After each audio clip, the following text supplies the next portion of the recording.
already settled in discussing about energy.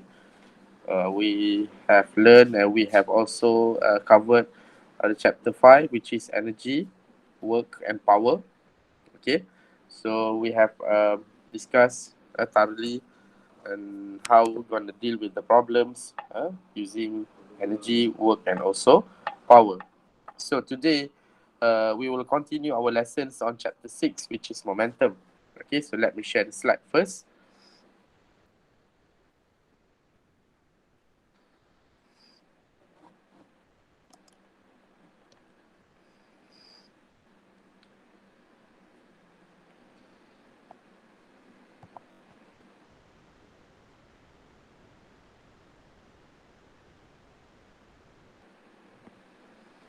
Okay, can you see the slide, everyone? Yes. Yes.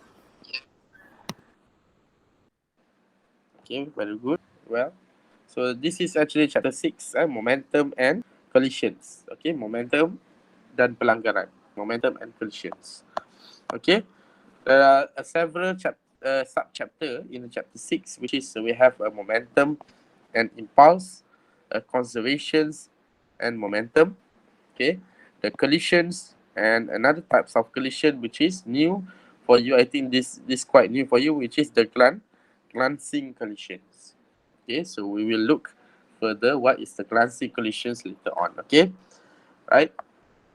So when we have a momentum and impulse, okay, when we talk about momentum and impulse, okay, we always need to see the relation between momentum and impulse, because when we talk about momentum, it's also part of the impulse. When we talk about impulse, it's also parts of the momentum. Okay, so try to imagine that you are sitting at rest on a skateboard that can roll without frictions on the smooth surface. So okay, try to imagine, and some things that means with that phrase, okay, we are not moving as what we should be. Okay, so meaning that, okay, if you try to sit on the skateboard, okay, but sitting at rest on the skateboard, you know that skateboard is can roll around. Okay, and of course when we have a smooth surface, so there is no friction. Okay, no friction. So whatever happens, if you try to move, or okay, some things or some force have uh, used when you have, of course you have as a mass with the velocity together. Okay, so that is also part of the momentum when we talk about mass and also velocity. Okay, when you have, okay, yourself has a mass, and you know that the skateboard can roll with some velocities.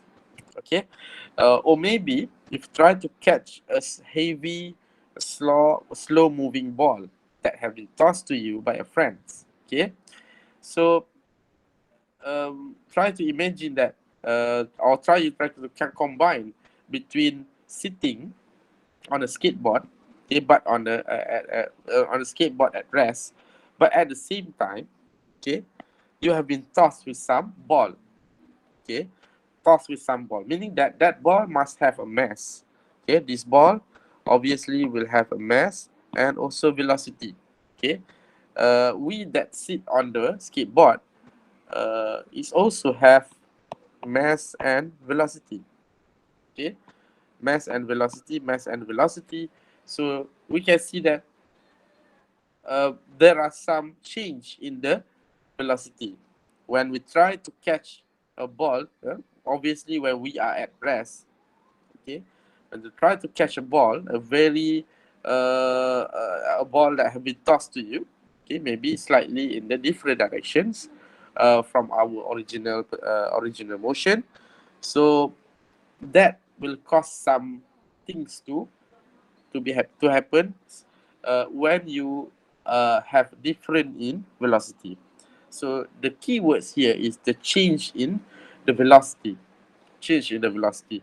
Okay, when we talk about momentum and impulse is a vector quantity. Okay, because it contains or the v here is not a speed, but the v here, okay, is a vector quantity. Therefore, a momentum and impulse is considered to be vector quantity. That means it must have a magnitude and also directions. Okay. All right. So if, okay, on the other hand, your friend now try to toss you a light yet a fast moving, okay, before this is a heavy slow moving ball, but right now, okay, maybe another friend start trying to toss you baling, okay, a light yet a fast moving ball, okay, a light compared to the before this, which is heavy but it's slow moving, but right now a light and fast moving ball. That means it's also contain mass and velocity. Okay, the net effect may be the same. The net effect may be the same. Okay, but right now it it it, it involve some mass and velocity. Okay, so that comes to the definitions of linear momentum. Okay, because the definitions of linear momentum is saying here that the P is equivalent to the product of mass and velocity. Now you see that the mass here is a scalar quantity. Okay, it's a scalar quantity, while at the same time, V here is a vector quantity. Okay, it's a vector quantity.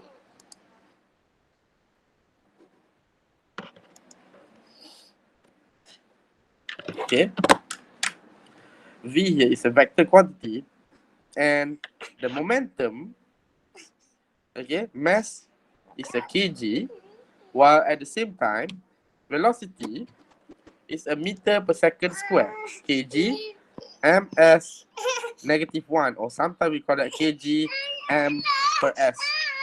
Okay, kg ms -1. So momentum is a vector. Okay, momentum is a vector. Okay, because the direction of the momentum is actually based on the directions of the velocity. Okay, so we can say that here momentum is a vector quantity, and so because of the velocity, velocity is a vector when it times with the scalar, and it also gives you some momentum. Okay, momentum is a vector quantity. Alright, so let's look at first example. Okay, in a crash test, a car of mass 1,500 kilogram collides, okay, langgar, with a wall and rebounds, okay, and rebounds as in figures, okay, so meaning that the car moving from right to left, okay, from right to left before collisions, before it collides with the wall, and after it collides with the wall, the car rebounds. Rebound means it reflected back from the original directions. That means after the collisions, the car moved to the right. Okay, move the other parts, which is to the right.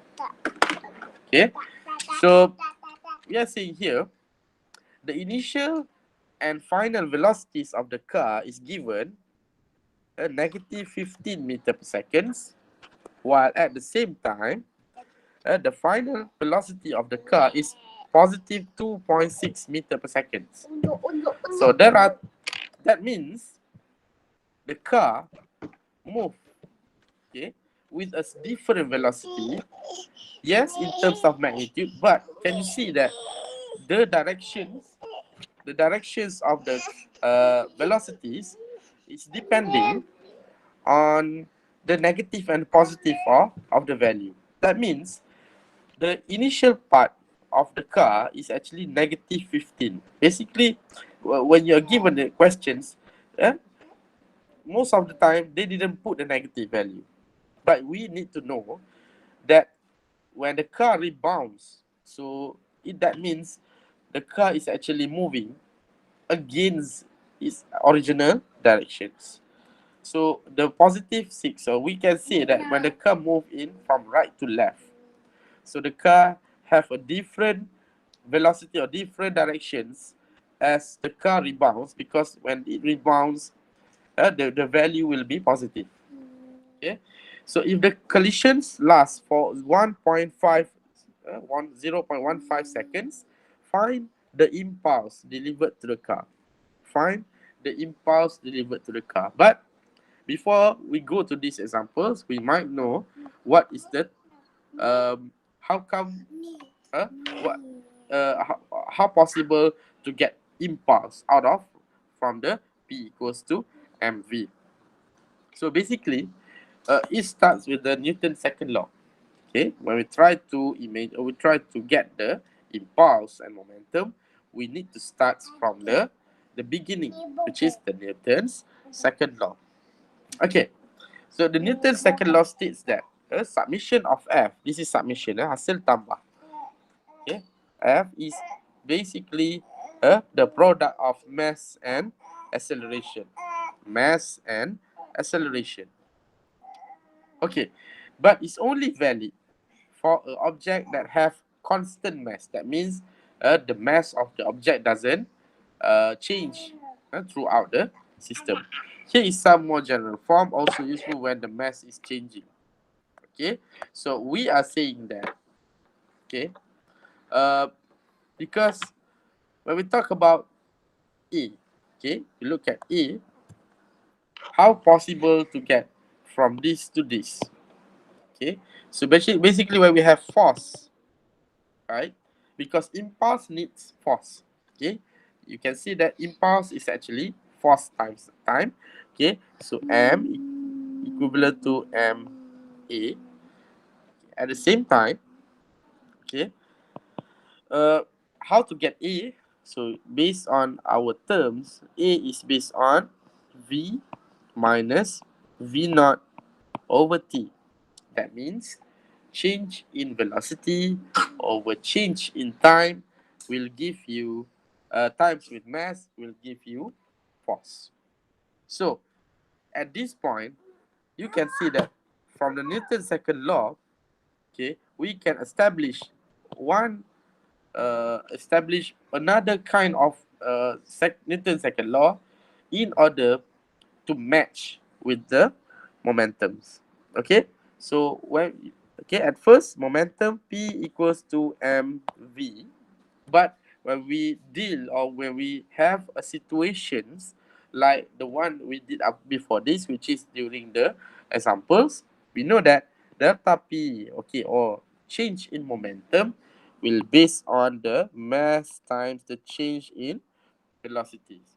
Okay, the delta here means change, perubahan. Okay, change in momentum is based on the change of velocities. Okay, sometimes we don't put change at the momentum, we just put it as P equals to mv, or to be on the precise, is based on the change of velocity. Change of velocity. That means we know that P is equivalent to m v minus v naught. Okay, m. Okay, that means when you deal with P, so P is equivalent to m delta V, m V initial minus V final minus V initials. So when you expand this equation, it becomes mv minus mv naught. mv minus mv naught. So what is mv minus mv naught? This should be the change in momentum.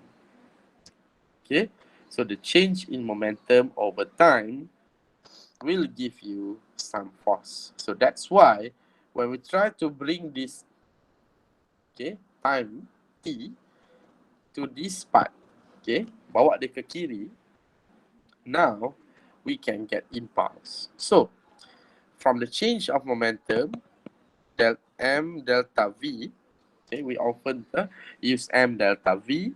So it comes with the Newton's second law, F equals to m V minus V naught over T. Okay, so we can get, we try to bring T to this part. That means we will have Ft equals to M delta V. Okay, so there we go. You can have impulse, because impulse is the product of force times time. Force times T. Okay, force times T, which means this is force F. This is time T. So in order to get impulse, impulse is force times time. And the unit for impulse, you can see, it's as the same as the momentum. Okay, so it's either you can write it down as Newton second, because force is Newton and time is second. So either we use it as Newton second, or we can put it this because of M delta V. So it means that we can have kg m per s. Okay, kg m per s or Newton second. Okay, so that is the SI unit for impulse. So impulse is a part of the momentum. When we talk about impulse, it's associated with the momentum. Momentum is associated with the impulse. You cannot leave it alone. We must study together, because impulse and momentum is related. All right. So when we talk about impulse, there are two ways to find impulse, which either using F and T, or maybe you can use it as M delta V, because the change in momentum is also impulse. Okay, so depending on what's given to us in the questions, so you need to know, okay, the informations inside the questions, okay, which informations been given to us when we try to solve the problems.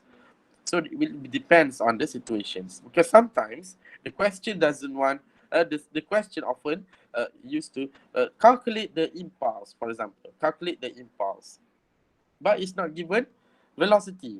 It just give you force and time. So you need to know that impulse is F and also time. That is also called as average force. Okay, it doesn't maybe not just a normal force, but it's an average force. Okay, average force. Okay, because of that, we need to know that impulse. Okay, every collisions that involve change in momentum, collisions, pelanggaran, must have impulse. So that's how you can say that what is the big influence, or the big factor influencing impulse? Obviously, the force and time. Time taken. So because of that, okay, you can see that when you build a car, okay, you build a car, okay, for example, the front part of the car, which is the boot, okay, is actually made crumple, so that, okay, why? If you look carefully, it's based on system FT, FT. Okay, so F is equivalent to I over T. So meaning that if you want to uh, make the force between the collisions becomes lower, you need to increase the time, masa pelanggaran. You need to increase the time taken for the collisions. Okay, you need to increase the time of the collisions, meaning that contact between object A and object B should be increased in order to reduce the force. To reduce how big is the force between the two things when it collides.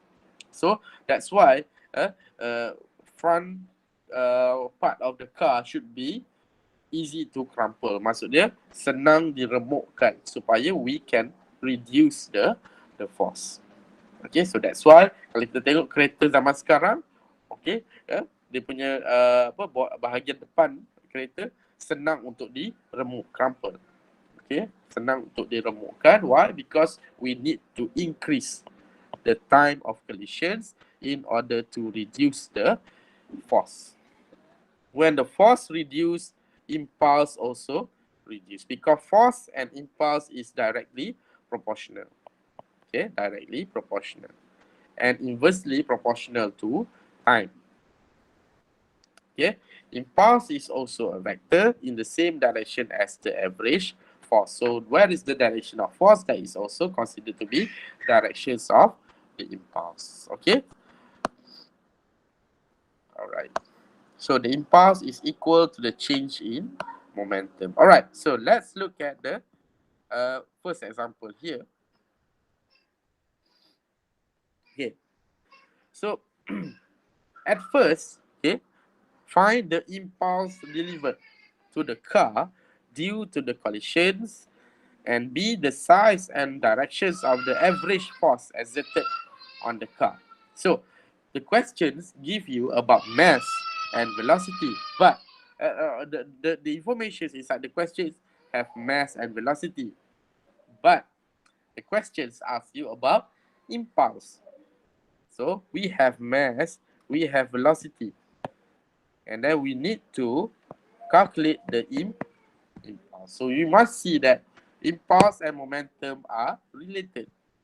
Okay, so at first we need to know, okay, the momentums initially and momentum final, because when we have PF minus with P initial, then we can get it impulse, because the delta change in momentum is the impulse. Okay, so you need to know the change in momentum. We often use momentum as P. Okay, so don't use M, because M stands for mass. Okay, so we often use P. P is the symbols for momentum. P is the symbols for momentum. P equals to mv. Okay, so delta P is the change in momentum. All right, now we have mass 1,500 kilogram. Okay, times with the 15 meter per second. So you may get 2.25 times 10 power of negative 4. But, okay, try to imagine this. Okay, this question put negative value inside the initial velocity. Okay, but normally during the in the final or in the questions for Asasi, for examples, we often use negative inside the value.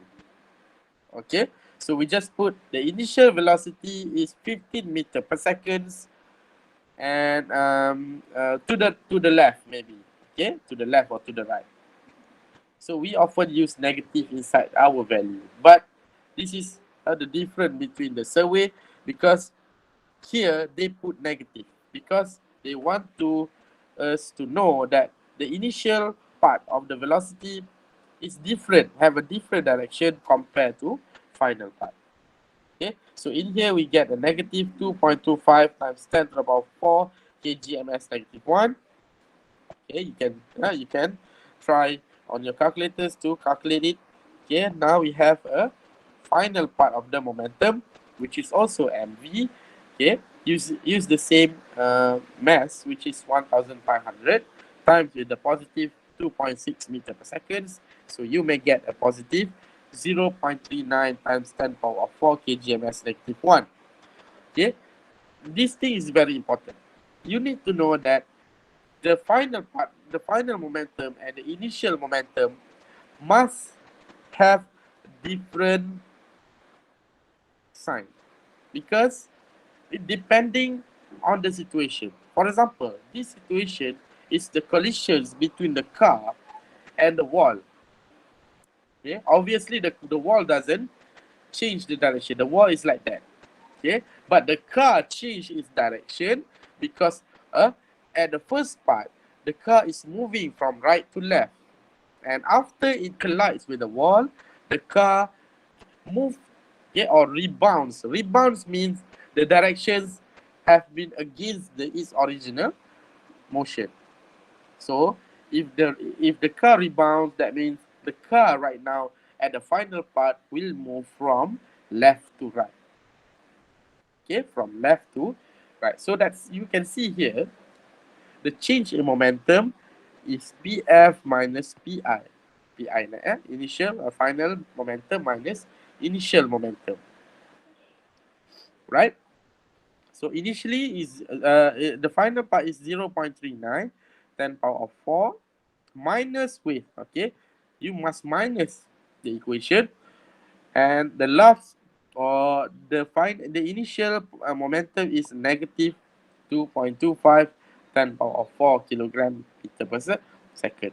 So that means you need to negative meets another negative, it becomes plus. So the value of the impulse is 2.64 times 10 power of 4 kgms negative 1. So that is our impulse. Okay, and part B, the size and directions of the average force. Okay, look at the question, the size, all right, the size. Okay, so in here, we need to use impulse, which means we have impulse equals to Ft. So you need to know what is F. F is impulse over T. So now we can put this impulse value and the T, the time reactions, okay, the times of collision, how much time, okay, 0.15. Now you will get 1.76 10 power 4. The unit is Newton. Why? Because we need to find average force. So that is how they did the problems regarding impulse and momentum. Okay, all right. So that is you look at the first example. The car is moving from right to left, left to right. It's just a normal movement of the motions. That means it all the axis involved in the collisions is just x-axis. Okay, the car is moving from positive x to negative x, and then it rebounds back from the negative x to the positive x, but it doesn't move in y-axis. What happened when the car moved in the two-dimensional? Okay, so let's look at this example.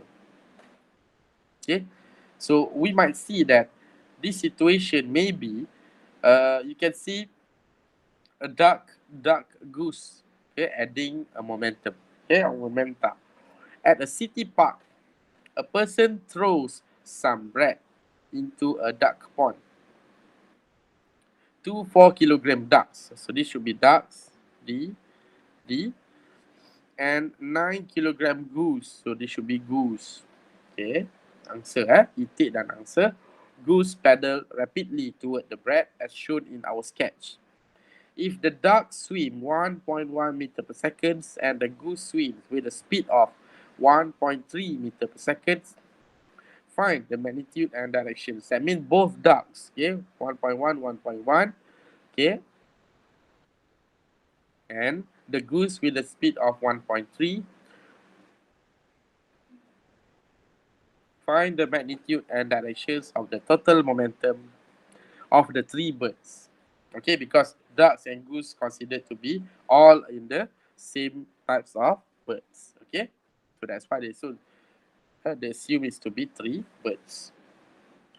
Okay, so the original sketching of duck and goose is like this, but when you do a free body diagram, it should become like this. Okay, this is not a totally free body diagram, but we can see that the situation is to be like this.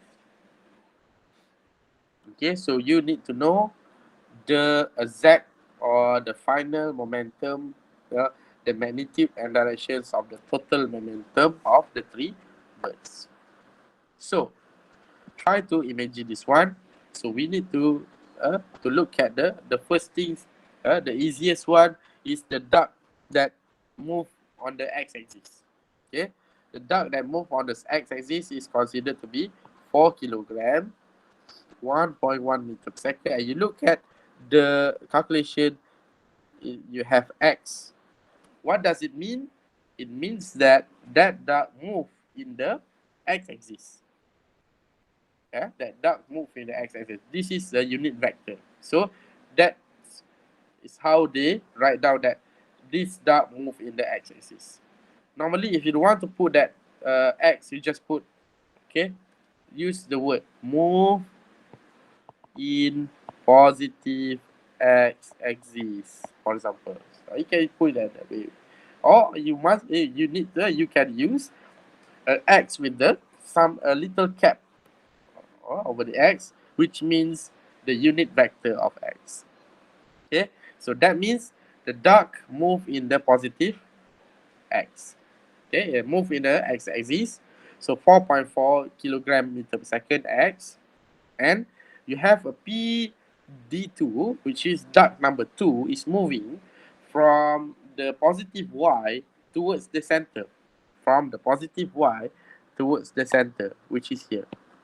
Okay, so you can get that value to be negative. Okay, because we're moving to the negative part of the y-axis. So that means you have negative 4.4 kgms negative 1 y. Okay, together with the negative. Right, and then how about goose? Goose is moving from the negative part of the y-axis towards. Okay, you look at how not from where it begins, but from where it should end. Where the things, or in this case the ducks, are the three birds. Okay, the goose is moving towards y. The duck number 2 moving towards negative y. The duck number 1 is moving towards the positive x. So you should see where it should end, right? So that's why it's given here a negative 4.4, and for goose it should be positive 11.7 kgms negative 1 y.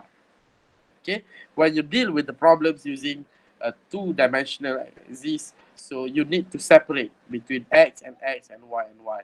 Okay, for instance, now we have x, and the only things that have x is the duck at duck number 1. Okay, the other two ducks and goose, okay, falls in the positive in the y-axis. So you look here, this is the only things. This is duck number 1.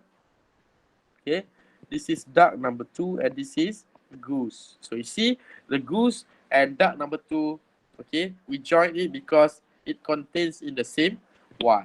So now you have x and y. You can find the total momentum using some formulas from our belief to be the magnitude. For example, we have a resultant vectors of x squared plus y squared. So we use this kind of equations in order to get momentums. Okay, in this case, they write down as momentum. So don't get confused. Is why? Because this is the only x. Okay, but in here is p x squared. How come? Okay, it's because of momentum is still momentum, but momentum falls under vector. Okay, so you can see the magnitude is 8.52 kilogram meter per second. And remember, okay, this is not the correct way just to use a magnitude. So you need to find at least until its direction, because from here we can get theta equals to 58.9 degree. Okay, so this degree considered to be its directions. So now it completes. Okay, now we have momentum, the total momentum that have a magnitude and directions. Okay, now let's move. Right, so you can see here the definitions of impulse.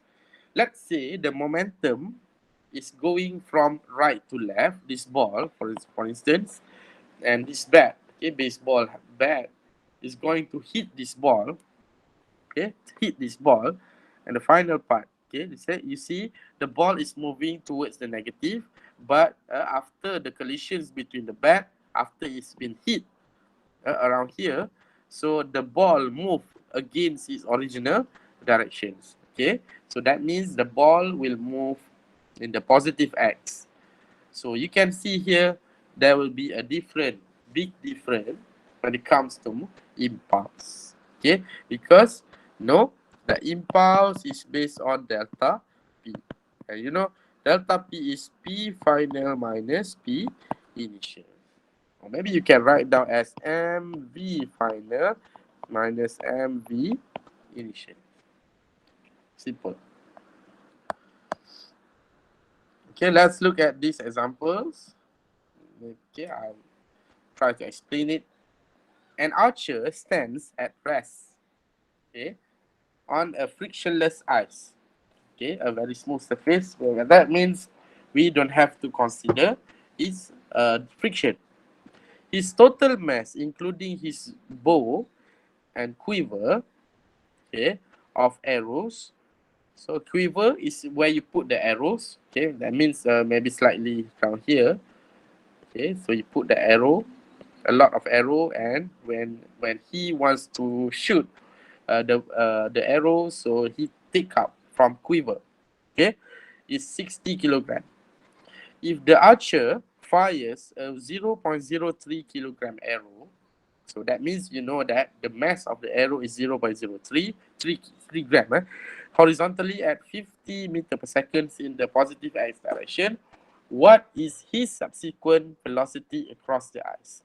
What is his subsequent velocity across the ice? That is part A. That is number 8. Okay, so how to do it? All right, so we can easily get it from the situation here. All right, so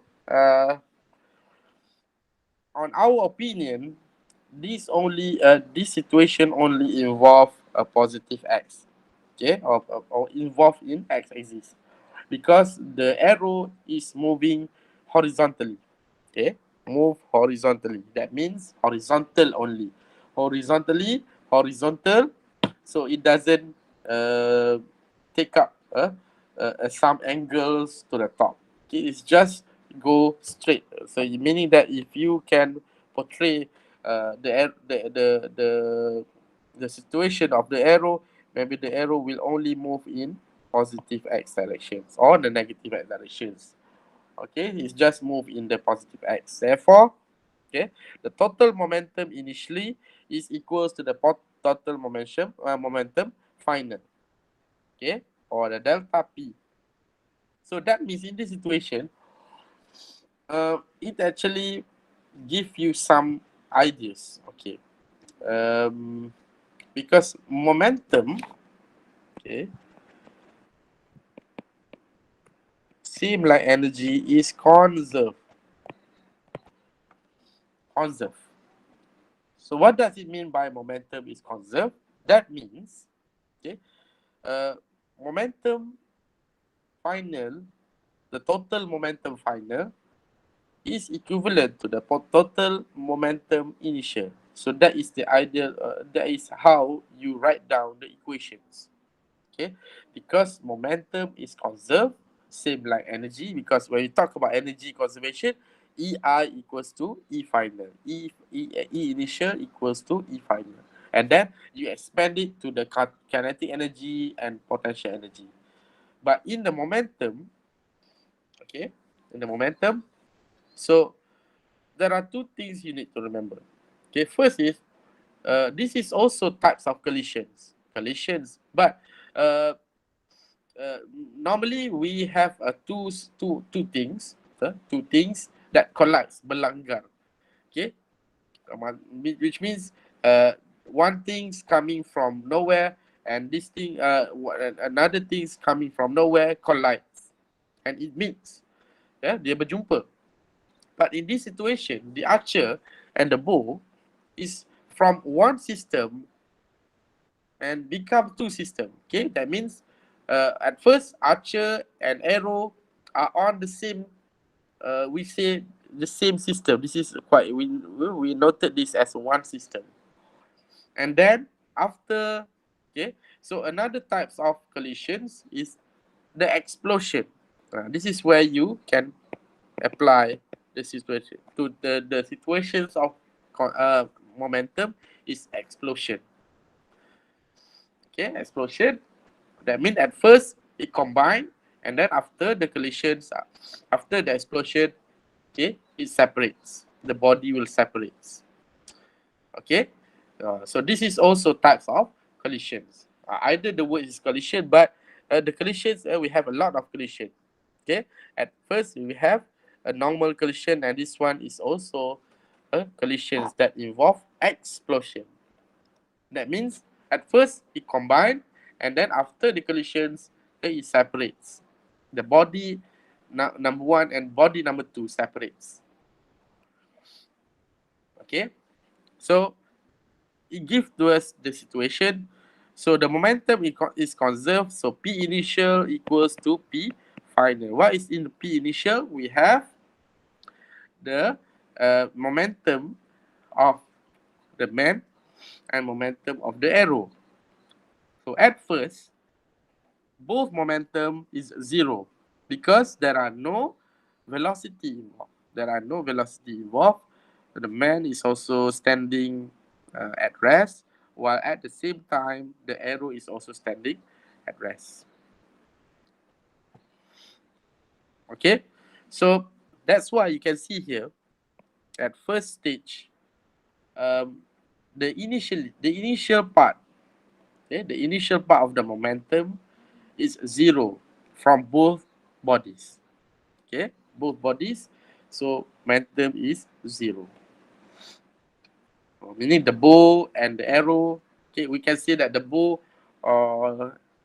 and the man is one system, and the arrow is another system. Okay, one system man and bow. Bow, this is bow. Okay, busur. Okay, busur memanah tu kita panggil dia bow, right? And the arrow is another system. So man and bow one system, and the arrow is another system. So now we need to know bow and arrow.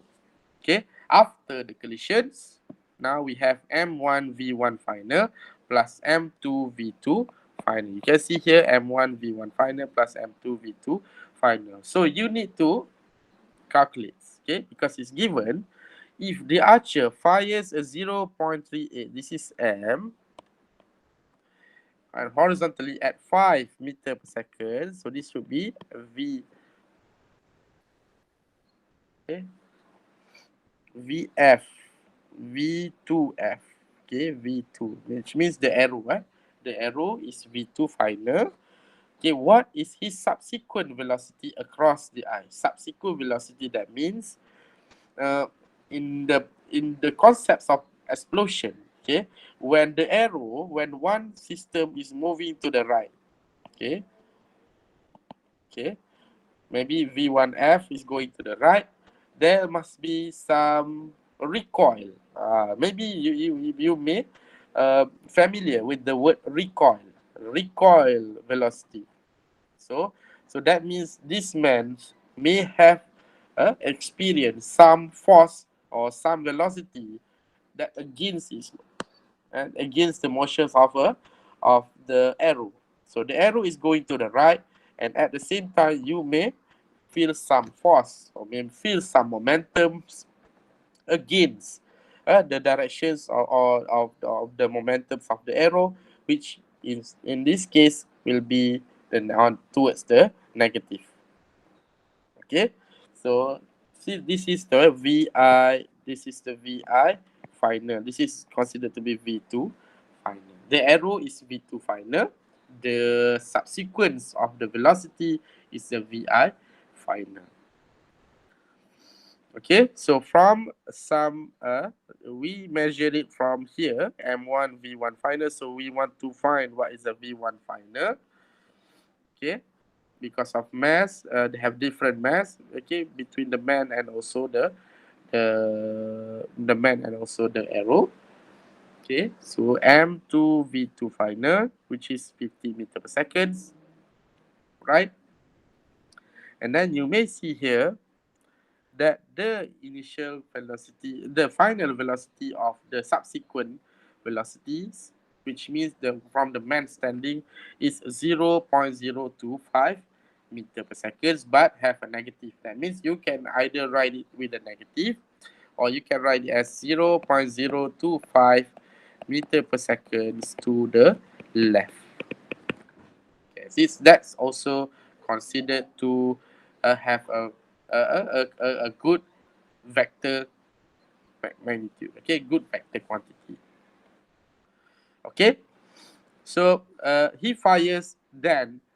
Look at part B. He then fires a second identical arrow at the same speed relative to the ground, but at an angle of 30 degrees above the horizontal. 30 degrees above the horizontal. So that means slightly increase here. 30 degrees. Okay. Estimates. Okay. Sorry. Find his new speed. Find his new speed. So it comes from the original one, right? So the M1 V1 initial slightly, okay, because right now he fires with the same speed, but at the same angle, at the some angle, 30 degree. So this should be the I. Okay, 30 degree. So V2F. Now you need to write down as V2F. Okay, so on the x-axis, V2F cos 30. Okay, this one is V2F cos 30. And for y, V2F sine 30. Y becomes sine and cos. We have already discussed it a lot in our encounters with the vectors few chapters back.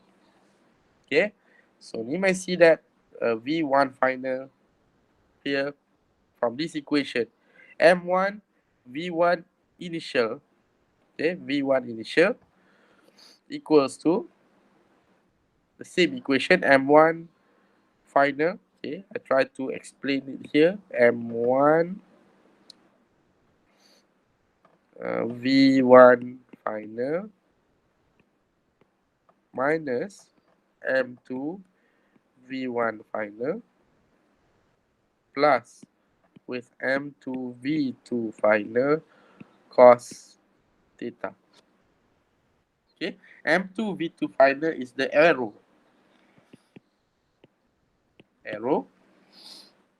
M1 V1 final, you have two. We have M1 V1 final minus M2 V1 also final. Okay, due to the situations where he then fires a second identical arrow. Okay, second identical arrow at the same speed.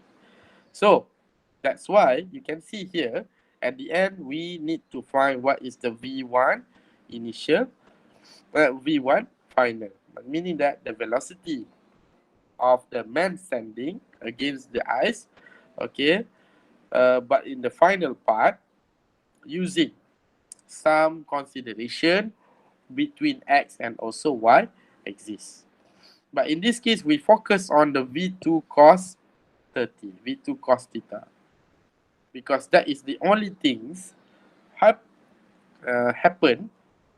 to the situation, because we didn't consider a y-axis because we have already get our final. Okay, because of that, we need to use our V1 final from part A. Okay, from part A, we can use that value to be to help the calculations in part B. Okay, to help the calculation in part B, so you need to use a calculation in part A. Okay, so at C, estimates the average normal force acting on the archer. Okay, archer, as the second arrow is accelerated by the bowstring. Okay, assume a draw length of 0.8 meters. Okay, estimate the average force. So you need to calculate based on the bowstrings. Okay, have been accelerated the second arrow.